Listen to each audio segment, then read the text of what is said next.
Hey guys, so welcome back to another week.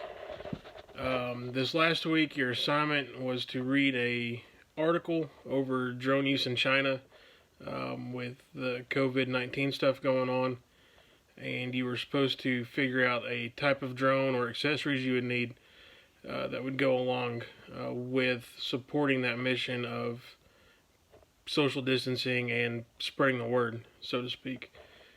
So a drone that you could use for that would be fairly simple is the DJI Mavic 2 Enterprise because its platform itself comes with a loudspeaker that you can attach to the drone, and with that you can record a message from your phone or tablet, whatever you're using to view your data on that flight. You can record that, send it straight to the drone, push play, and it'll play exactly what you say. So you could introduce yourself, or you could say please disperse, or whatever other message you need to put out there. So that's pretty simple because that's the whole kit in one. There are aftermarket speakers you can buy to attach to drones. The downside to those is they have to have a power source, and either you're going to have to do some wiring to your drone to get that speaker powered on, or it's going to have to carry an extra battery. And a speaker is going to take more power than just a light bulb. So you wouldn't necessarily need a big battery to make additional lighting, but you would need a fairly decent sized battery to power a speaker, and that's going to affect your weight and balance, drone limits, all that good stuff that we worry about. So some pros to using a public address system or a speaker on a drone is it's easy to carry, quickly deployable. With the Enterprise version, you're going to have good flight time, probably at least 25 minutes of flight time. Plus, you've got the camera on the drone itself. Some cons, some more pros would be you're not getting close to people. You're spreading the message without having to be right there in front of somebody, or without having to just yell at them. Some cons would be that there's a few extra steps to telling somebody that they need to break up from their large group or to go home, anything like that. Also, ideally, you would probably want to fly it over a huge area to tell people. I mean, if you're standing across a parking lot and see people, it's going to be an extra step to throw a drone up, fly it over to those people, say please disperse on your drone, and then fly it back and all that good stuff. Now, if you're flying along a beach or something, it would be a lot more beneficial, but at the same time, you've got to worry about your visual line of sight rules. So going into that, as you could tell, this article was from China, but this has already been implemented in the U.S. some, like in New Orleans and other places. Primarily to fly over streets and neighborhoods with updated information, just giving updates out about lockdowns or anything like that, patrolling beaches, parks, asking individuals to disperse, and other stuff like that. And some places are using them to fly ahead of emergency personnel when they're responding to a call to give out some simple instructions before they get there. The assignment this week will be a little bit different. And I will include that information in another post. But since we're talking about a drone with a speaker and the Mavic 2 Enterprise, we're going to go ahead. Okay, so here we've got the newest addition to the Northside High School fleet of drones. And it is a Mavic 2 Enterprise Dual with Thermal by FLIR. So we're going to take a look at this, and this is one of the many tools being used as far as drones go to combat corona. And now we have one that we're going to be using for our general trainings and such. So we're going to dive into this a little bit. So as it stated, it is a Mavic 2 Enterprise Dual. So we just got this like the week before spring break. It came in. So I'm still playing around with it and learning all of its ins and outs and quirks. But with the name Dual, as you can see there, it's got dual sensors. So it's got one that is a visual optic and one that is a FLIR thermal sensor. The one on the right is the FLIR, the one on the left is the normal. So this drone can capture images in thermal infrared or just regular video, and they have some technology with their software where you can kind of blend it on your screen for viewing as you need to there.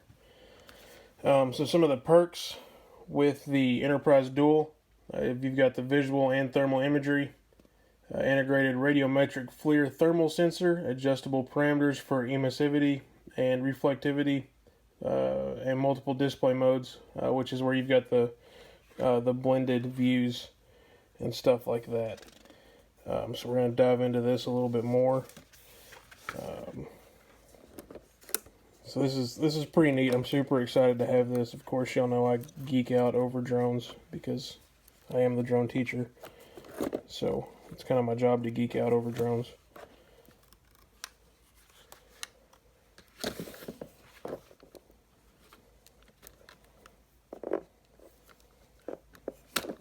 So I know we had a Mavic Pro previously, and this operates a lot like that as far as how compact it is, how it folds up into a small deal, how the props fold out on flight, like so. These are supposed to be high-speed, low-noise propellers, so they're supposed to be quieter than standard propellers would be.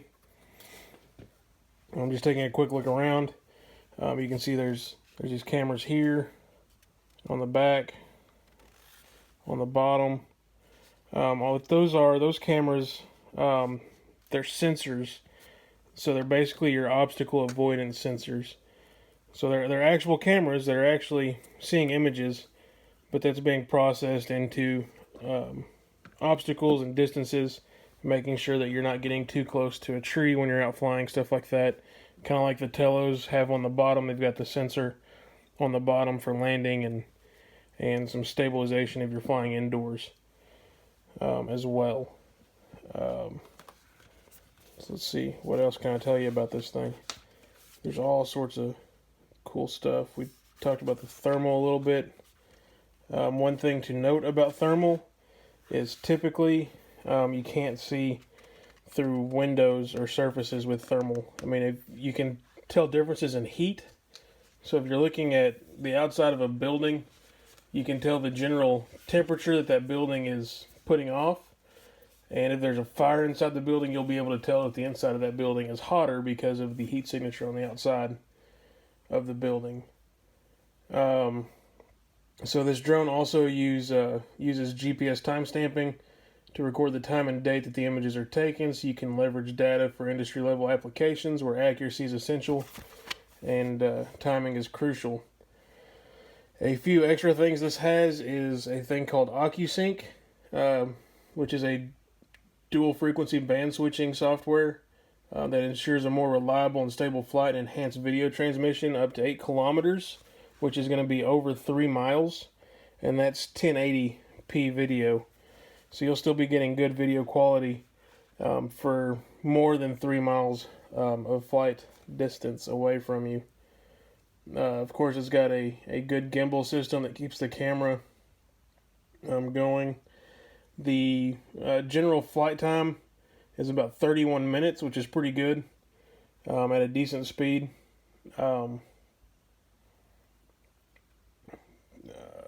But once we get into the attachments and stuff, then your flight time is going to go down because it's going to be more battery pull.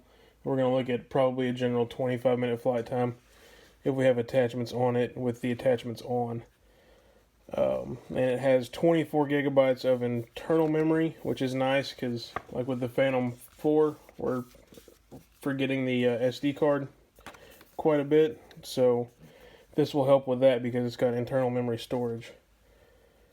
As you can see, it's foldable, compact, portable. A special thing with this drone is it's got these if we can get it to focus in here. They're called self-heating batteries. So batteries typically have a operating temperature, optimal operating temperature. But what these do is they use part of the battery power to heat themselves, so they don't get super cold. So if it's real cold outside, like 32 degrees, you can still fly your drone because the batteries are going to heat themselves. Whereas like our Phantom 4, if it's 32 degrees, that sucker won't want to take off because it'll be too cold. So that's the drone itself. I'm going to put that down over here and go into some of the attachments. So here we have a spotlight attachment, and that just plugs in through that. I don't know why it won't focus. There we go. So it just plugs in there through that micro USB port into the top of the drone. If I can do this one-handed. So there's just a little panel that pops off right there. And then we can plug that in on top of the drone through that micro USB port. And now we have a adjustable spotlight that we can use to light the area up, either for the drone or for persons on the ground that need more light if it's dark or getting dark, or if we're inside a building with no light, so we can turn that on and then we can see where we're going. So that is super nice. Then what our assignment was over was the speaker, right? So the Enterprise 2 comes with a loudspeaker attachment that goes on the exact same way. You can aim the speaker, but there's not a whole lot of point in aiming the speaker, but still you can do that. Plug it on there, screw it down to make it secure, and you've got a loudspeaker on there so you can talk to people about whatever you need to talk to them about.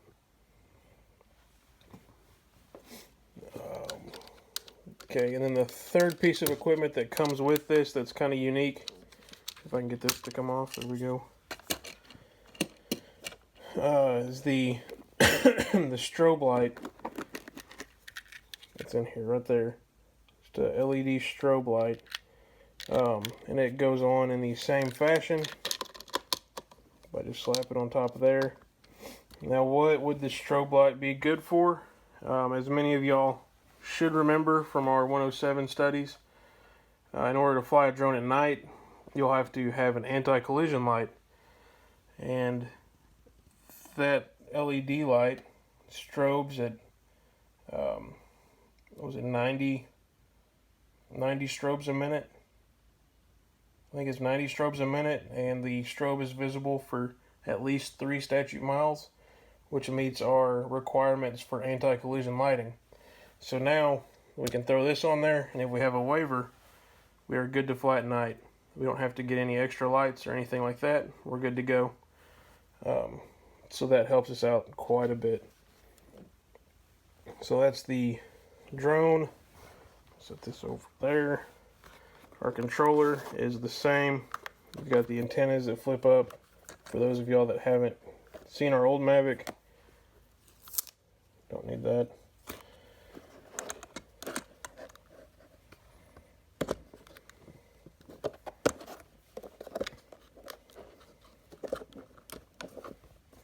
Alright, so the little hand pieces pop down there. You can stick your phone into these little ports there. It's got some thumbsticks that store into the remote. Screw on there. And we'll go into this a little differently.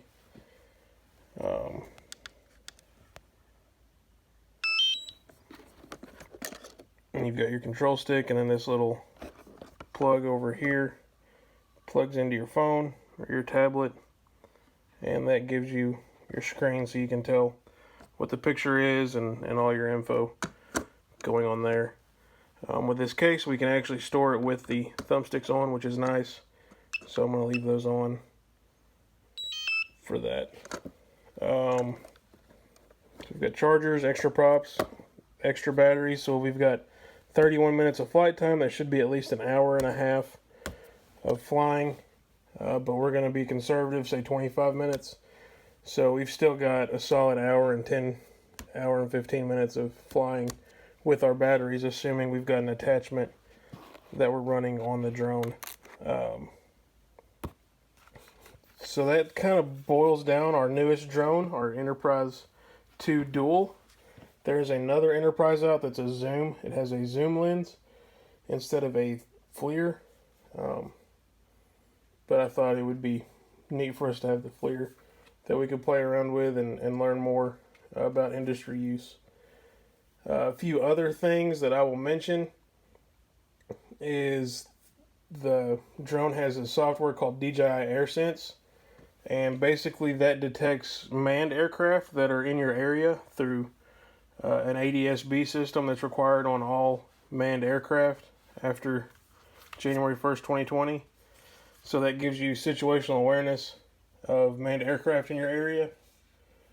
We covered the sensors, so it can sense and avoid objects, obstacles, stuff like that. And then you've got the basic DJI Pilot app that pretty well powers it. I'll touch over a couple specifications real quick, and then I'll let you go for today. So the takeoff weight is 899 grams, so that's going to put us at about 2 pounds. Max flight time with no wind at a constant speed is 31 minutes. If you have an attachment put on it, but you're not powering the attachment, then it takes your flight time down to about 29 minutes because of battery pull and weight differences. With the spotlight and speaker, it takes your time down to about 22 minutes. And if you turn the beacon on, it takes your time down to about 27 minutes. So there's that. I can't think of anything else that's really important for us to know at this point about the Mavic. That's the general overview of the Mavic, its attachments, its batteries, stuff like that. So hopefully we'll get to dive into this more this week and do some flights with it and stuff like that. So if y'all have any questions or anything, feel free to reach out to me, phone, email, however. I will, instead of giving your assignment today, which is going to be another China-based case over package delivery, I will give that to you tomorrow, and this will end our session for Monday. So again, have a good day, stay well, be safe, and if you need anything, holler at me. All right, we'll see you.